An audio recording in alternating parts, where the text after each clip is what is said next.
Silks శ్రీరస్తు శుభమస్తు sale ప్రతి 25,000 రూపాయల కొనుగోలుపై ఒక గోల్డ్ కాయిన్ ఉచితం. చిచ్చి వాడికి ఎంత ధైర్యం అమ్మా, నన్నే పిలిపించి ఇన్సల్ట్ చేస్తాడా? ఏమైంది మావయ్య? ఎందుకు ఇంత ఫ్రస్ట్రేషన్ లో ఉన్నావు? ఏం జరిగింది?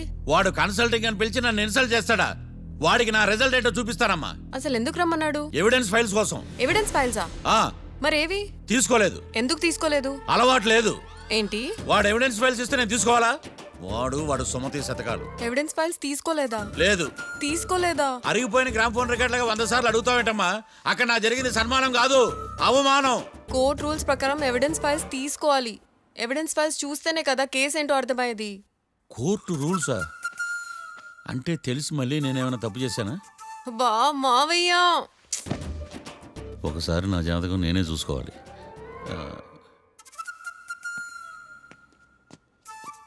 అమ్మ కీర్తి, నువ్వేం బాధపడకు. ఆ ఫైల్స్ తీసుకొచ్చే బాధ్యత నాది. బావా బావా వినపడతాను చెప్పా. ఈ మధ్య జైలుకి పోయిన వాళ్ళందరూ బాగా ఫేమస్ అవుతారా? ఈ లెక్క మనం కూడా ఫేమస్ ఫిగర్సే బావు. రే, ఫేమస్ అవ్వాలంటే ముందు రిలీజ్ అవ్వాలిరా. ఆడి వల్ల మనం బీపీలో ఫేమస్ అవుతున్నాం. కరెక్టే బావా. వాడు కోర్టులో చేసే ఓవర్ యాక్షన్ వల్ల మనకి అబాయిసినట్టుంది. కేరళకి వరదలు వచ్చినట్టు మన జీవితాల్లోకి వీడు వచ్చాడు. ఆడు హెల్ప్ చేస్తున్నాడు, ఆడే లా ప్రాక్టీస్ చేసుకుంటున్నాడు. నాకైతే ఏం అర్థం కావట్లా.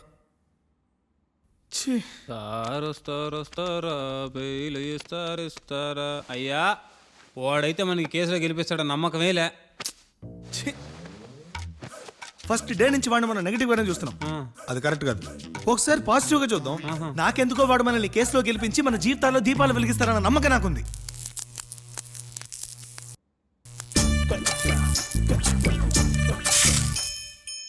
ఇదేం ట్విస్ట్ మావా? ఎగ్జాలే పడుకో.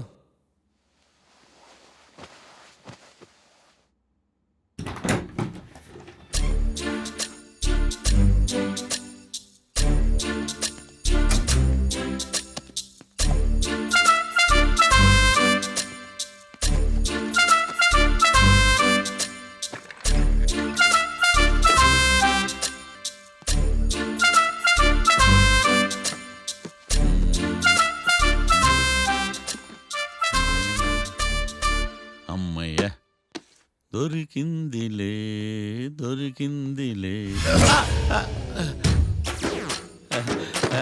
నమస్తే సార్. ఇవి ఎవిడెన్స్ ఫైల్స్ కావా? మళ్ళీ దెబ్బడిపోయింది. జంగిలీ పనులు చేయడానికి సిగ్గులేదు నీకా? ఏమిటి సుమి, ఈ వేళప్పుడు నా ఆఫీస్కి వచ్చావు? ఓ, ఎవిడెన్స్ ఫైల్ కోసమా?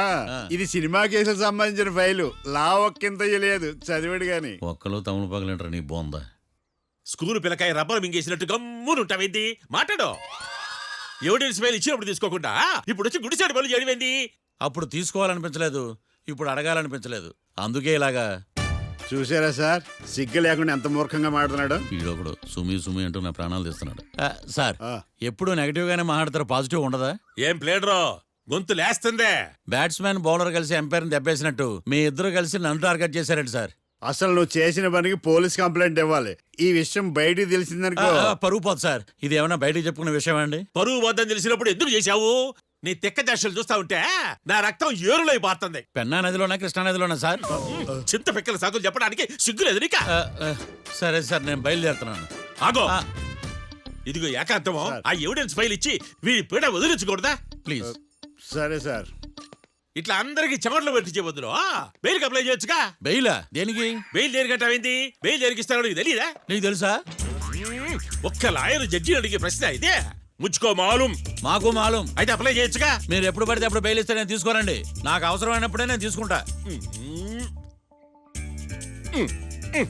ఇదిగో evidence file. Thank you sir.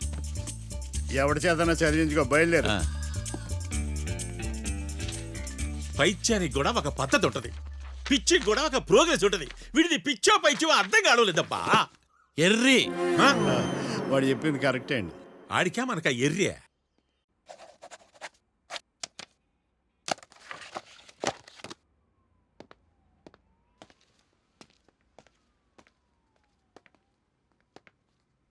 ఎవర్రా వాళ్ళు?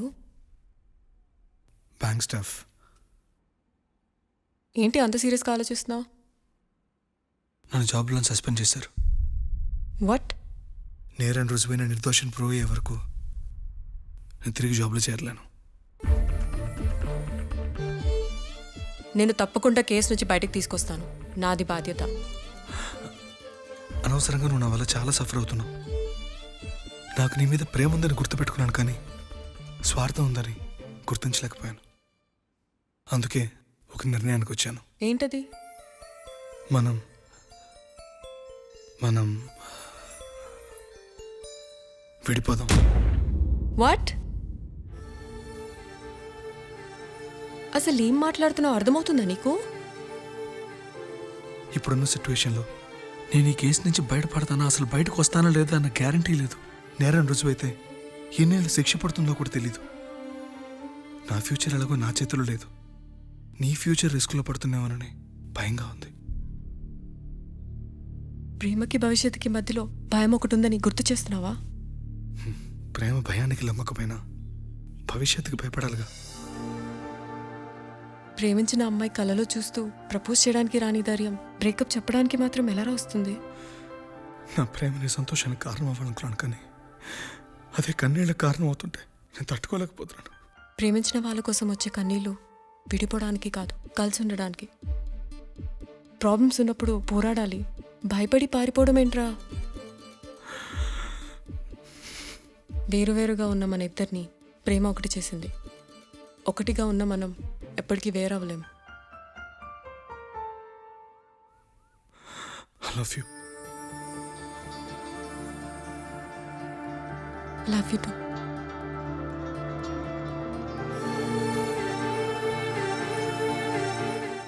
సముద్రాన్ని దాటి ప్రేమని జయించడానికి ఇది రామాయణం కాకపోవచ్చు, కానీ ఎన్ని కష్టాలు వచ్చినా ఈ సీత నీకోసం ఎదురు చూస్తుందని మర్చిపోకు.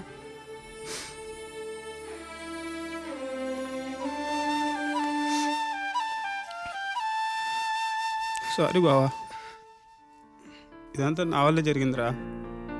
నేనంటే అనాథనరా, నా గురించి ఆలోచించేవాళ్ళు కూడా ఎవరు లేరు. కానీ నీకోసం ఆలోచించే వాళ్ళు చాలామంది ఉన్నారు రా. నిజంగా సారీ బావా. నువ్వు లేవని నువ్వు రావని ఏదో గుబులైంది. నువ్వక్కడ నేనేక్కడ ఎంతో దిగులైంది. బ్రతుకే ఎడారి అయినది, ఎదలు తడారిపోయినుది. కలయికే కలయిక నేడు కాలం బరువుగా కదిలెను. నువ్వు లేవని నువ్వు రావని ఏదో గుబులైంది.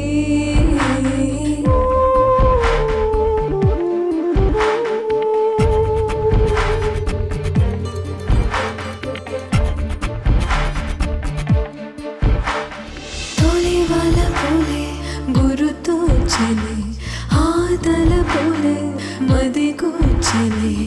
ఏదో చీకటి మూగే వగపే కొనసాగే. నా నీడ కూడా కనబడదు, నీ మాట కూడా వినబడదు.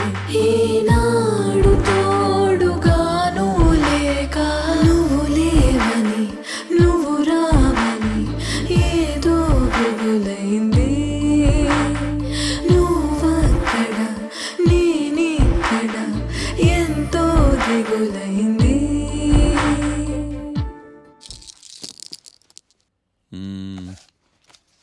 గురుడు మూడో స్థానం. హలో, నేను లాయర్ మాట్లాడని మాట్లాడుతున్నా. ఓ మీరా? మీ అబ్బాయి జాతకం ఇప్పుడే సరి చేస్తున్నా. మీరేం టెన్షన్ పడకండి.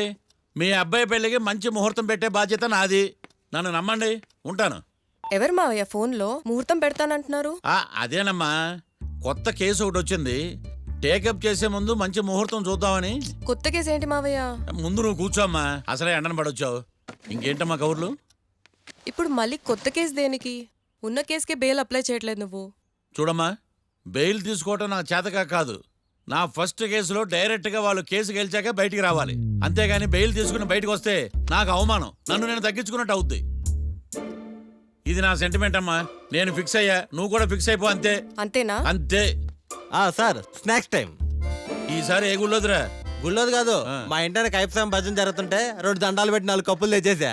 బయటికి వెళ్ళరా. చాలా బాగుంటాయి సావా. ఎల్లో ఏందైనా ప్రసాద్ తినే ప్రాప్తే లేదు, ఇది కూడా మనకే. ఏమ్మా ప్రసాదం ఏమైనా తింటావా? అసలు నువ్వు ఎందుకు వచ్చావమ్మా? ఏం లేదు మావయ్య, మీరు ఇచ్చిన ఎవిడెన్స్ ఫైల్ని స్టడీ చేశాను. మర్డర్ జరిగిన ప్లేస్కి వెళ్ళి ఇన్వెస్టిగేట్ చేసి ఈ కేసుకి సంబంధించిన నోట్స్ ప్రిపేర్ చేశాను. Very good. ఒక్కసారి నువ్వు ఈ ఫైల్స్ చెక్ చేస్తే ఈ కేసుకి హెల్ప్ అవుతుందేమో మావయ్య.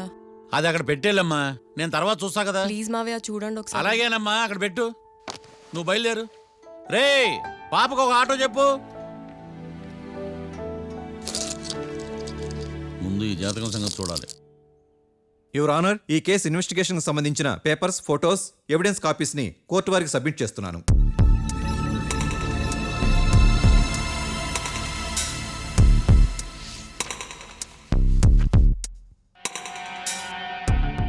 యువర్ ఆనర్, ఈ ఇద్దరు ముద్దాయిలు కాట్రాజ్ సింగ్ హత్య చేసి పారిపోతుండగా 3 వ్యక్తులు చూశారు. ఆ 3 సాక్షుల్ని కోర్టులో ప్రవేశపెట్టవలసిందిగా మిమ్మల్ని కోరుకుంటున్నాను. Permission granted. భద్రం భద్రం భద్రం. మీ పేరు? భద్రం సార్. మీరు ఏం చేస్తుంటారు? నేను రైల్వే గార్డెన్ సార్. ఆ రోజు ఏం జరిగిందో కోర్టు వారికి చెప్పండి. ఆ రోజు డ్యూటీ పూర్తి చేసుకుని ఇంటికి వెళ్ళేసరికి అర్ధరాత్రి అయింది. బాగా ఆకలేసింది. మా ఆవిడ నిద్ర లేపడం ఎందుకని నేనే టిఫిన్ చేసుకుంటున్నాను. కరెక్ట్ గా అదే టైంకి అదిగో వాళ్ళిద్దరున్నారే, వాళ్ళు దాబాలోకి వెళ్ళడం నేను చూశాను సార్. కొంచెం సేపు తర్వాత నేను టిఫిన్ తింటున్నప్పుడు నాకు తుపాకీ కాల్చిన శబ్దం వినిపించింది. ఏమైందని టెన్షన్తో బాల్కనీ దగ్గరికి వెళ్ళి చూసేసరికి వాళ్ళిద్దరూ హడావుడిగా కారులో పారిపోయారు సార్. కారు ఇదేనా? ఇక్కడ కార్ లేదు సార్. ఓ ఈ కారే సార్. ఆ ఇద్దరు ఈ కారులోనే పారిపోయారు sir. Okay, you can go. రెండో సాక్షిని కూడా ప్రవేశపెట్టవలసిందిగా కోర్టు వారిని కోరుకుంటున్నాను. సుమన్. నమస్తే సార్. నమస్తే సార్. నీ పేరు? సుమన్. డాబాలో వచ్చి జరిగే టైంకి నువ్వు ఎక్కడున్నావు? రోడ్డు కట్టుపక్క పని చేసుకుంటాను సార్. సడన్ గా డామ్ డామ్ అని తుపాకీతో కాల్చిన శబ్దం వినపడింది సార్. నేను కంగారు పడి డాబా వైపు చూసేసరికి ఆ ఇద్దరు కుర్రాళ్ళు డాబాలోంచి పరిగెత్తుకుంటూ వచ్చి కారెక్కి పారిపోయారు సార్. నువ్వు చూసింది ఈ కారేనా? ఈ కారే సార్. సేమ్ జిరాక్స్ ఈ కారే sir. Okay, you can go. అమ్మా, ఆ రోజు డాబాలో హత్య చేసి పారిపోయిన వాళ్ళు ఈ కోర్టులో ఉన్నారా? ఉన్నారు. వాళ్ళని గుర్తుపడతారా? అదిగో వాళ్లే.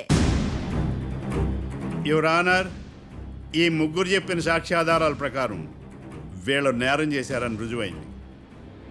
అత్యంత దారుణంగా ఓ వ్యక్తిని కాల్చి చంపినందుకు కళ్యాణ్ని, అతనికి సహకరించినందుకు రాకీని కఠినంగా శిక్షించవలసిందిగా కోర్టు వారిని కోరుకుంటున్నాను. That's all your honour.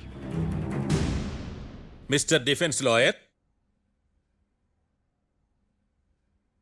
Mister Marthandam,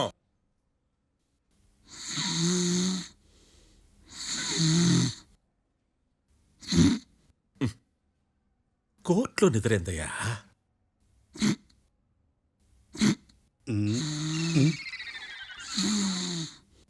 ఇతను లాయర్గా ఎందుకు పెట్టుకున్నారయ్యా? మార్తాండం గారు, మిస్టర్ మార్తాండం, చర్చి గారు వాదించమంటున్నారు. కేసు విచారించండి.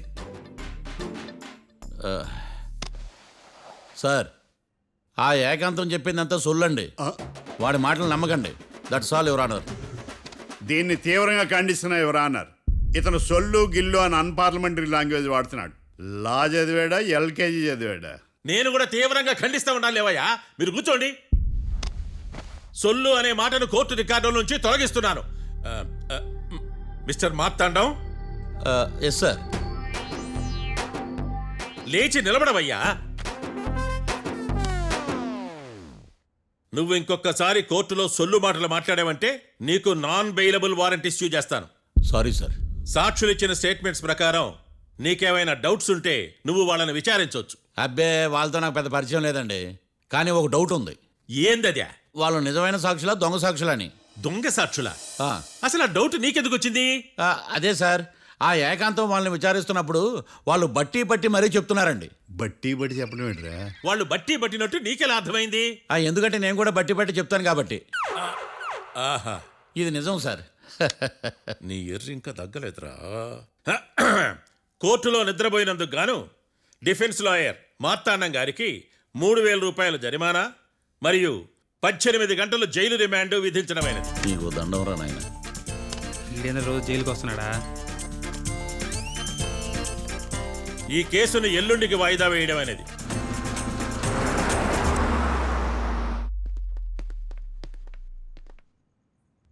హాయ్.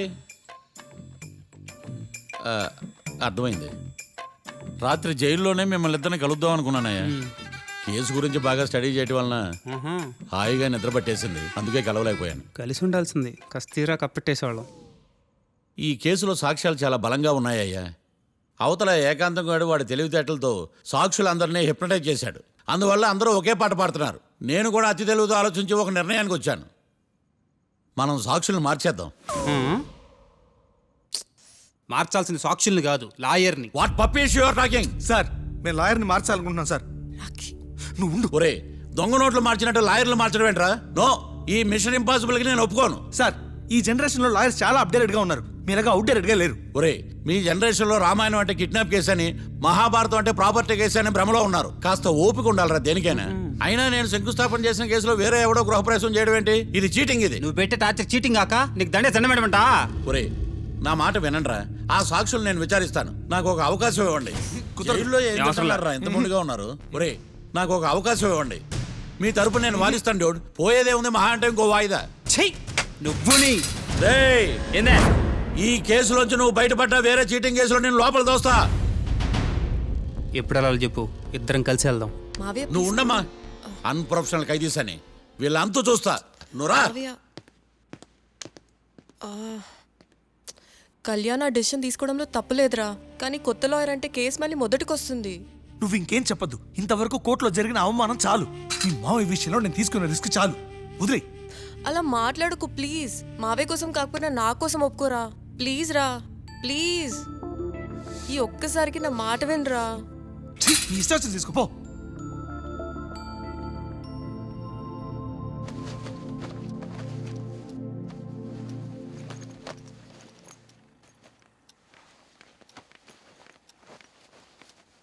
సారీ మావయ్య, వాళ్ళేదో టెన్షన్లో నీతో అలా మాట్లాడారు. వాళ్ళ తరపున నేను నీకు సారీ చెప్తున్నాను.